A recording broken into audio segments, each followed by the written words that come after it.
Greetings, greetings, greetings. Welcome to Financial Workshop.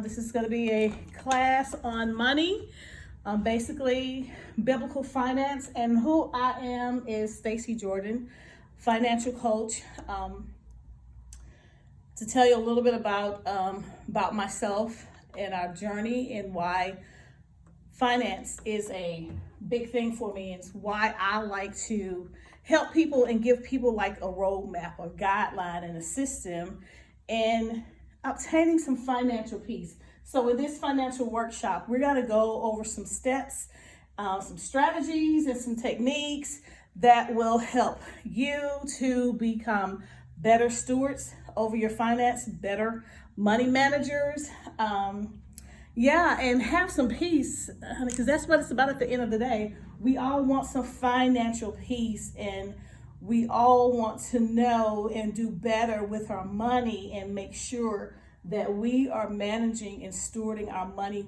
well.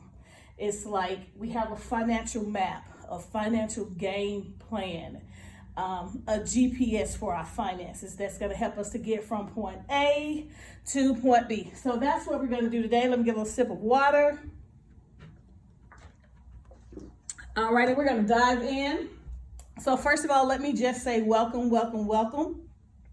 I take an approach with biblical finance because I believe the Bible has a lot to say about money and how to manage our money and how to be better stewards over our money. We believe in 10% being a giver. So 10% for tithes, we call it, and offerings. So we believe in, with some of my money, that I give to the poor, orphans, and widows. So I like to call this part, especially in the offering, I like to call this James 1:27. James 1, chapter 1 and verse 27. James chapter 1 and verse 27, where it gives us three things that says this is religion. This is the pure religion where we help the orphans, widows, in their time of need. So we're helping the needy, okay? So off the top, we believe in giving our tithes and I just feel it right. Orphans, ORPHANS.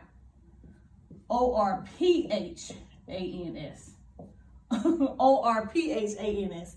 So however you do it, you do your thing, but we definitely believe in what we receive, that we want to share and give of our resources and give of our substance and help those that are in need, the orphans and the widows. And with this James 1:27, we keep ourselves unspotted and becoming contaminated with the cares and the things and even the wickedness of the world. But let's get to the finances. So that's 10%. So let's just say you're looking at your money, right? Whatever your income is for the month. And we do this monthly. So what I want to do is go over and talk about the money that comes into your four walls, okay? So we're going to make a house today. So let's just say you have your income, right? The amount of money that comes in your house each month. So let's just say that amount is, I think the average in the U.S., I think they said the average household, or the average income is like $45,000. So I don't know, let's just say that's about, I don't know, 4,000. So you have 4,000 coming in your house a month. But I guess by the time they take taxes off of that, you probably coming in the house with $3,800. I don't know. Let's just say $3,800 is what you have coming in the house a month. Okay? All right. So in building the house, we're going to have one wall. So we're going to make this one wall. All right. So we got a wall in the house. And this is going to represent your monthly income. So with this monthly income, we're taking 10% out, all right? So $380 is coming out because you're giving to your tithe, okay? And whatever else you're giving in your offering. So there's two.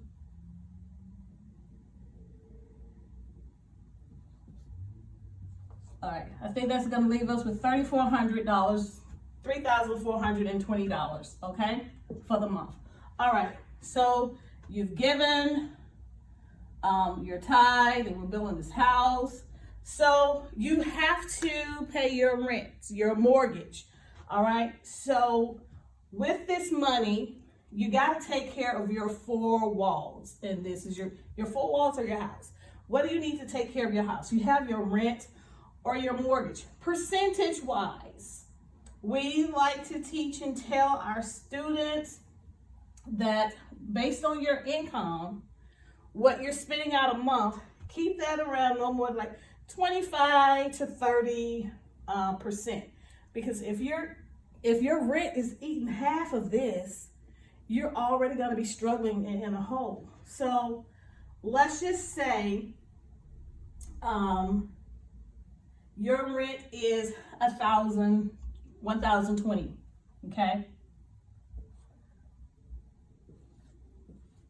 All right. So this is what you're paying a month. All right. So part of your wall is now you got this house. So now you got to pay your rent. Okay. So we're going to call this rent mortgage. Rent mortgage. All right. Because you got to have someone to stay, right? All right. So do the math. You have $3,420 left. Your rent, your mortgage is $1,020.